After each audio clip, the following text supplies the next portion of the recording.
At the beginning of the film, we are introduced to a wealthy businessman named Jin. He owns several businesses, most of which are restaurants. Jin is a culinary art enthusiast and is very particular about the food sold in his restaurants. He spends hours tasting dishes served by famous chefs to make them perfect. Through the years, he has developed a unique talent where he can tell what ingredients a dish is made of just by smelling it. One day, he goes to a 5-star hotel that he is looking to buy. The first dish he is served is the famous beef Wellington, which is a specialty of the head chef. Jin tries a bite and spits it out, saying that the type of mushroom used in the dish is wrong. Similarly, he is served a plethora of different dishes, all of which are the chef's specials. However, each of them has one drawback or another that dissatisfies him. By the end of the hour, the head chef runs out of ideas and feels helpless. The staff also has no clue how to impress someone as picky as Jin.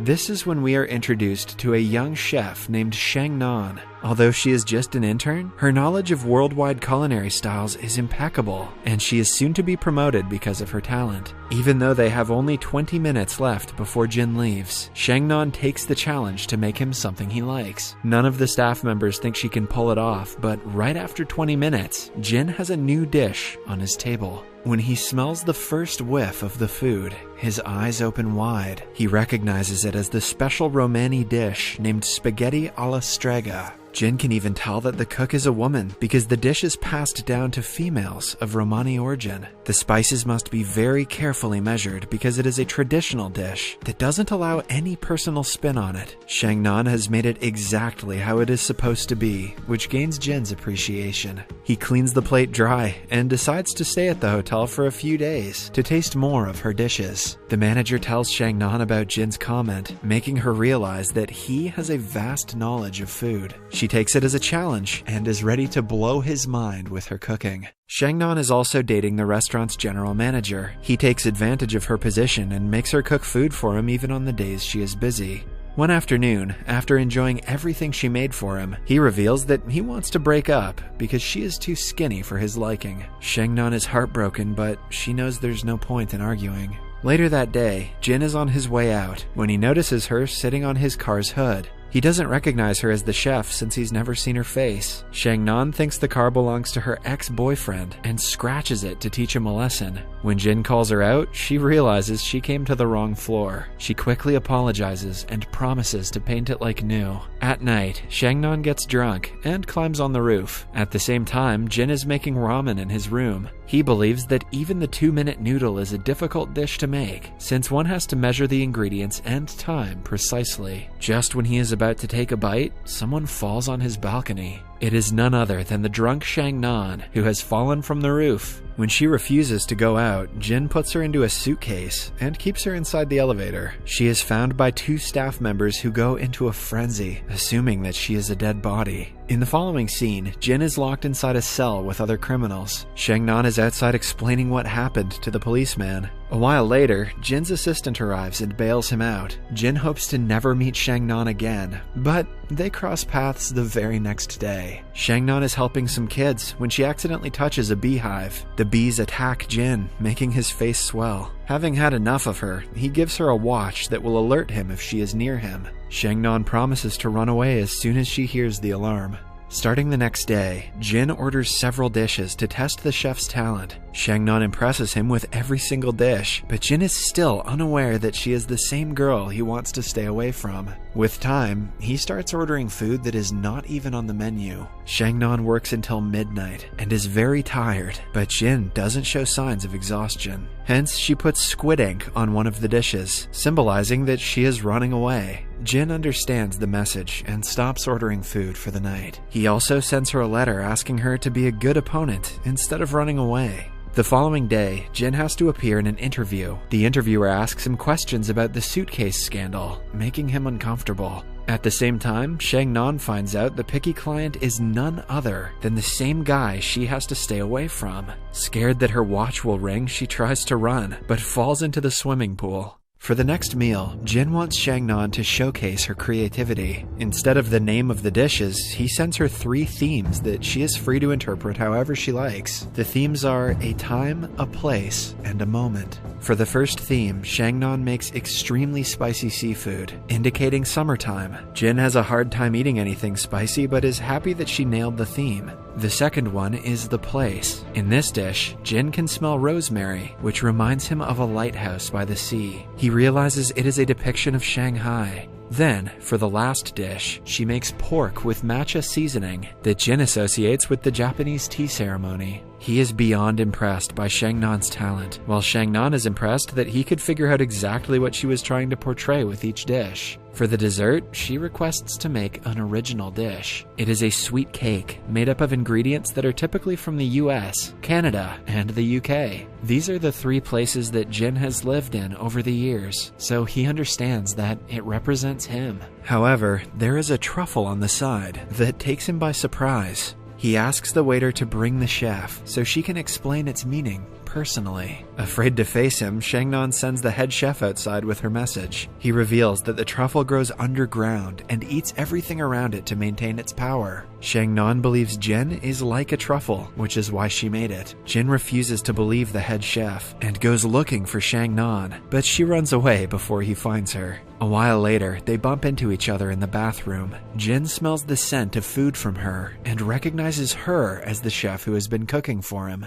The following day at work, he turns off his watch and catches her cooking in the restaurant's kitchen. Shangnan has to reluctantly admit that she is his chef. She also affirms that the truffle was to symbolize his arrogance. Jin gives it a thought and praises her for understanding him better than he understands himself. Later, he is in his room when he gets a call from his father, Mr. Liu. The man is so business-oriented that he frequently fails to be a father to Jin. Liu urges him to return to work, as he has spent a lot of time in a single hotel. The next morning, Jin calls the room service to order his first meal of the day. However, he is told Shangnan is on sick leave. Not wanting to eat food cooked by anyone else, he goes straight to her apartment. He has even brought all the necessary ingredients so she can make the dish that he wants her to. Her home is messy, but Jin declutters and sets himself a table while she cooks. Shangnan is still weirded out by his appearance, but she sits down with him to eat. To her surprise, he asks her to eat in the kitchen because he prefers eating alone. She curses him for being arrogant before doing as told. When she comes out a while later, she finds Jin taking a nap on her couch. He has a hard time falling asleep anywhere else, but for some reason, her couch is very comfortable. Jin wakes up hours later and finds Shangnan sleeping on her bed.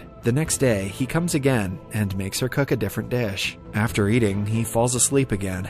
On the third day, he comes with a sheet to cover the couch to make it more comfortable. As the days pass, he starts bringing pajamas and his personal belongings. All this time, Shangnan can hardly fall asleep because of his snoring, and has a hard time at work because of it. One afternoon, Jin allows her to eat with him, and the two enjoy a long meal together. They also eat blowfish for the first time, unaware that it makes people high. Soon, the two feel its effects and hallucinate that it is raining. They stay under an umbrella, even when indoors, and talk about several things that make no sense. A while later, they go out for a walk, still thinking that it is raining when the weather is completely dry. Then, they end up inside a bus, where Jin's high wears off. He realizes that people are looking at him, and asks Shangnan to put the umbrella down. She doesn't listen to him, still affected by the high. By the end of the night, Jin brings her home and tucks her in. Cut to 2 days later, Shangnan hasn't seen him since they last ate together. He has also checked out of the hotel, which worries her. Deciding to check up on him, she arrives at his home. To her surprise, he is enjoying a meal made by his personal chef of 7 years. The women instantly see each other as rivals and try to prove how important they are to Jin. In the end, an infuriated Shangnan storms off in anger. The next day, the other chef comes to meet Shangnan at work and asks her to be an assistant chef for Jin. Shangnan refuses, asking her to go away. At night, Jin comes to her apartment to apologize, but drives away at the last minute. He has never felt close to anyone in his life other than Shangnan, which is why he is scared of losing her. But he doesn't understand that it is love, and he pulls away. He goes to the restaurant the next day and fires all the kitchen employees. He has decided to buy the hotel, but since it doesn't live up to their standard management-wise, their company has decided to use it for something else. Jin tries to talk to Shang-nan, but she doesn't want to listen to a word he has to say. During dinner, Jin asks his chef to join him. She is surprised because over the course of 7 years, he has never asked her to eat. She reveals that she only made one portion, like she always does. After she leaves, Jin gets a message from her saying that she cannot be more than a personal chef to him.